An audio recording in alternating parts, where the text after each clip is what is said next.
மாப்போச்சி சட்டப்பேரவைத் தலைவர் வயசானவர். சட்டப்பேரவை முடிஞ்சிட்டு வீட்டுக்கு போனோம். இவர் போகாம அங்கேயே சுத்திட்டு இருக்காரு. எம்ஜிஆர் நம்மள என்னையா வீட்டுக்கு போலையா? இல்ல தம்பி, வீடு போனா வெப்பமா இருக்கு, இந்த ஏசியில கொஞ்ச நேரம் இருந்துட்டு போறேன். எம்ஜிஆர் கூட்டு போய் தாராளமா வச்சுக்கிட்டாரு.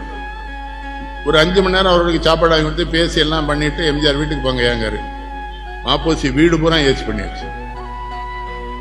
அது அவனுக்கு தான் உண்டு. இந்த ஆள்கிட்ட நான் முதல்ல ரொம்ப கடுமையாக விமர்சனம் பண்ணேன். பழகின பிறகு தான் தெரிஞ்சுக்கிட்டேன். திருநெல்வேலி மாவட்டத்தில் நம்ம பிள்ளைமார் 2 வாத்தியார்களுக்கு சொல்லியிருந்தேன், தமிழாசிரியருக்கு கூட்டு போயிட்டேன். சம்பாத் அப்படின்னாரு. 2 பெட்டி வந்தது. 2 பெட்டியும் கையில் கொடுத்துட்டாரு.